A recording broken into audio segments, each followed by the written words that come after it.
반지름이 대문자 R1인 도체 막대의 전하 Q1이 반지름이 대문자 R2인 동축 도체 원통 껍질의 전하 Q2가 있습니다. 두 도체의 길이가 대문자 L로 같습니다. 두 개의 반지름에 비해서 두 도체의 길이가 훨씬 깁니다. 그래서 두 개의 도체가 아주 긴 것으로 가정하겠습니다. 그리고 Q1과 Q2 사이 이런 관계가 있습니다. 두 개의 도체가 정전기적 병행 상태에 있을 때 가우스 법칙을 이용해서 영역별로 전기장 구하기 해보도록 하겠습니다. 전기장 있는 공간에 하나의 폐곡면을 선택을 했다면 그 폐곡면에서의 전기선속은 폐곡면 내의 전하량을 입술원체로 나눈 것과 같다는 게 가우스 법칙이죠. 먼저 두 도체 사이 영역에서의 전기장 구해보도록 하겠습니다. 전기장을 구하기 전에 도체 막대에서 단위 길이당 전하량 람다1 정해보겠습니다. 길이가 대문자 L인 도체 막대에 전하 Q1이 있다고 했습니다. 그렇다면 단위 길이당 전하량 람다1 어떻게 정하면 되냐면 Q1을 도체 막대의 길이 대문자 L로 나누기만 하면 됩니다. 그러면 단위 길이당 전하량을 알고 있다면 특정한 길이 안에 포함되어 있는 전하량은 어떻게 정하면 되냐면 단위 길이당 전하량에다가 특정한 길이를 곱하기만 하면 됩니다.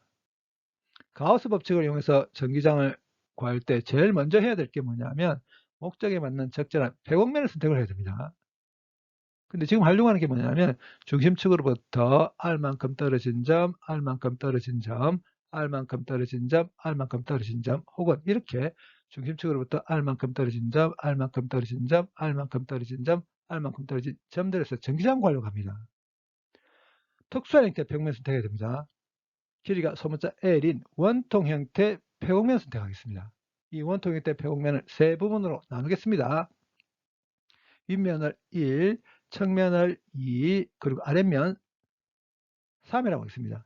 선택한 원통 형태 벽면 전체에 대한 전기선속은 윗면에서 전기선속, 측면에서의 전기선속, 아랫면에서의 전기선속을 각각 구해서 다 더해버리면 됩니다. 근데 도체 막대가 아주 길다고 가정했습니다. 이렇게 가정하게 되게 되면 도체 막대 표면상의 한 위치, 예를 들어서 이 위치에서 전기력선은 도체 막대 표면에 대해서 수직하게 나와서 선택한 원통 형태 벽면 중에 측면의 이 부분을 수직하게 뚫고 나옵니다. 도체 막대 표면상 이 위치에서도 비슷합니다. 전기력선이 수직하게 나와서 측면의 이 부분을 수직하게 뚫고 나옵니다. 도체 막대 표면상의 이 위치에서도 비슷합니다. 전기력선이 수직하게 나와서 측면의 이 부분을 수직하게 뚫고 나옵니다. 도체 막대 표면상 이 위치에서도 비슷하게 전기력선이 수직하게 나와서 측면의 이 부분을 수직하게 뚫고 나옵니다. 이것처럼 도체 막대가 아주 길 경우 전기력선은 선택한 원통 형태 표면의 측면을 수직하게만 뚫고 나오지 윗면 혹은 아랫면에 대해서 나오거나 들어가는 전기력선이 없습니다. 이 말은 윗면과 아랫면에 대한 전기선속을 생각할 필요가 없다는 걸 뜻합니다. 측면에 대한 전기선속만 생각하면 됩니다. 그러면 원통 형태 폐곡면 중에 측면의 이 부분에서 몇 벡터의 방향, 수직하게 나오는 방향, 이 부분에서 몇 벡터의 방향, 수직하게 나오는 방향, 이 부분에서 몇 벡터의 방향, 수직하게 나오는 방향, 이 부분에서 몇 벡터의 방향, 수직하게 나오는 방향입니다. 측면의 어느 부분을 선택한다 하더라도 전기장 방향과 몇 벡터의 방향이 같습니다. 그럼 두 개의 방향이 같다면 위에 화살표 없애버리고 이렇게 표기해도 상관이 없죠. 그리고 원통 형태 폐곡면에서 측면은 중심축으로부터 거리가 같은 점들로 이루어진 면입니다. 그렇기 때문에 측면의 어느 점을 선택한다 하더라도 전기장의 크기가 같을 겁니다. 전기장의 크기가 같다면 상수라면 적분기 바깥으로 빼낼 수 있죠. 이렇게 쓸 수 있습니다. 이 녀석이 원통 형태 폐곡면 중에 측면의 면적입니다. 측면의 면적 2파이 r에 원통 형태 폐곡면의 길이 소문자를 곱하기만 하면 됩니다. 전기선속 정했습니다. 이제는 길이가 L인 원통 형태 폐곡면에 포함되어 있는 전하량만 정하면 됩니다. 앞서 이야기한 것과 같이 단위 길이당 전하량을 알고 있을 때 특정한 길이 안에 포함되어 있는 전하량은 단위 길이당 전하량에다가 특정한 길이를 곱하기만 하면 된다고 했습니다. 그렇다면 길이가 소문자 L인 원통 형태 폐곡면 안에는 도체 막대 전체 중에 길이가 소문자 L만큼만 포함되어 있겠죠. 이 말은 길이가 소문자 L인 원통 형태 폐곡면 안에 포함되어 있는 전하량은 람다1에다가 원통 형태 평면의 길이 소문자 L을 곱하기만 하면 된다는 걸 뜻합니다. 이 녀석을 여기 대입하겠습니다. 그러면 이렇게 되게 되죠. 여기서 소문자 L 없애버리겠습니다. 그런 다음에 양변을 2파이R로 나눠버리게 되면 두 도체 사이 영역의 한 위치에서 전기장이 이렇게 됩니다. 근데 람다1이 대문자 L분의 Q1이죠. 이렇게도 쓸 수 있습니다. 그렇다면 중심축으로부터 O 대문자 R1만큼 떨어진 점에서 전기장 구해보겠습니다. 근데 이 위치가 두 도체 사이 영역의 한 위치죠. 그렇기 때문에 이 소문자 R에 O 대문자 R1 대입하겠습니다. 그러면 이렇게 되게 되죠. 주어지는 값 다 대입해서 전기장 구해보면 0.856 뉴턴 퍼 쿠롱 됩니다.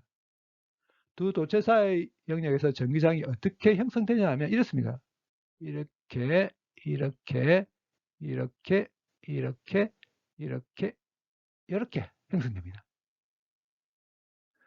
이제는 동축 도체 원통 껍질 바깥 영역의 한 위치에서 전기장 구해보겠습니다. 이 전기장을 구하기 전에 도체 원통 껍질에서 단위 길이당 전하량 람다2 정해보겠습니다. 이 람다2 정하는 건 람다1 정한 것과 비슷하게 하면 됩니다. 길이가 대문자 L인 도체 원통 껍질의 전하 Q2가 있다고 했습니다. 그러면 람다2는 Q2를 도체 원통 껍질의 길이 대문자 L로 나누기만 하면 됩니다. 근데 Q2와 Q1 사이 이런 관계 있다고 했습니다. 그래서 Q2를 마이너스 2Q1으로 바꿔서 이렇게도 쓸 수 있습니다. 도체 원통 껍질 바깥 영역의 한 위치에서 전기장을 구하기 위해서 이제는 길이가 소문자 L인 원통 형태 배곡면, 이러한 원통 형태 배곡면을 선택하겠습니다. 이 원통 형태 배곡면에 대한 전기 선속은 앞서 한 것과 비슷하게 이렇게 됩니다. 문제는 원통 형태 배곡면에 포함되어 있는 전하량입니다. 근데 이러한 원통 형태 배곡면을 선택했다면 이 원통 형태 배곡면 안에는 도체 막대의 일부분도 포함되고 도체 원통 껍질의 일부분도 포함되죠. 그렇기 때문에 이러한 원통 형태 배곡면에 포함되어 있는 전하량은 도체 막대만에 의한 전하량, 그리고 도체 원통 껍질만에 의한 전하량까지 다 생각이 됩니다. 두 개를 더해버리게 되면 그림에서 같은 원통 형태 배곡면에 포함되어 있는 총 전하량입니다. 소문자를 묶어내겠으면 이렇게 되죠. 이 녀석을 여기 대입하겠습니다. 그럼 이렇게 되거든요. 여기서 소문자를 없애버리겠습니다. 그런 다음에 양변을 이 파일로 나눠버리게 되면 원통 도체 껍질 바깥 영역의 한 위치에서 전기장 이렇게 됩니다. 근데 람다1이 대문자 L분의 Q1, 람다2가 대문자 L분의 Q2죠. 그래서 이렇게 쓸 수 있거든요. 근데 Q2가 마이너스 2Q1이라고 했습니다. 그래서 여기 Q2에 마이너스 2Q1 대입해서 정리하게 되면 도체 원통 껍질 바깥 영역의 한 위치에서 전기장 이렇게 됩니다. 이제는 중심축으로부터 이 대문자 R2만큼 떨어진 위치에서의 전기장 구하기 해보도록 하겠습니다. 이 위치는 도체 원통 껍질 바깥 영역의 한 위치죠. 그렇기 때문에 이 소문자 R에 이 대문자 R2 대입하겠습니다. 그럼 이렇게 되게 되거든요. 주어지는 값 다 대입해서 전기장 구해보면 마이너스 0.214 뉴턴 퍼 쿠롱 됩니다. 도체 원통 껍질 바깥 영역에서의 전기장은 어떻게 형성되냐면 이렇습니다.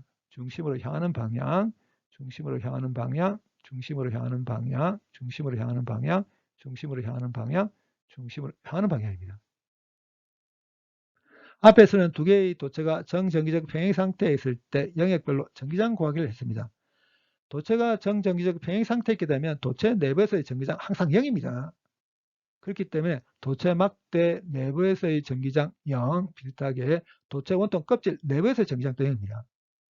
도체가 정전기적 평행 상태에 있게 되면 전하들은 항상 도체 표면에만 있을 수 있습니다. 그렇다면 두 개의 도체가 정전기적 평행 상태에 있을 때 도체 원통 껍질 안쪽 면과 바깥 면에서 전하량 구하기 해보도록 하겠습니다.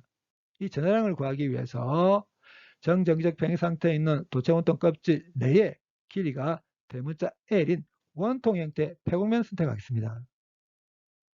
정전기적 평행 상태에 있는 도체 원통 껍질 내의 원통 형태 폐곡면을 선택했습니다. 이 말은 원통 형태 폐곡면 상에 어디를 선택한다 하더라도 전기장이 0이라는 걸 뜻합니다. 전기장이 0이기 때문에 전기소속 0돼야 됩니다. 이 말은 이 녀석이 0돼야 한다는 걸 뜻합니다. 길이가 대문자 L인 원통 형태 폐곡면을 선택했다면 이 원통 형태 폐곡면 안에 포함되어 있는 전하량은 일단 도체 막대에 의한 전하량 있겠죠. 그리고 도체 원통 껍질 안쪽 면의 전하까지 다 생각해야 됩니다. 0돼야 됩니다. 정정지적 평행 상태에 있는 도체 원통 껍질 안쪽 면의 전하량 마이너스 Q1 돼야 됩니다. 근데 이 도체 원통 껍질이 처음에 마이너스 2Q1의 전하가 있다고 했습니다.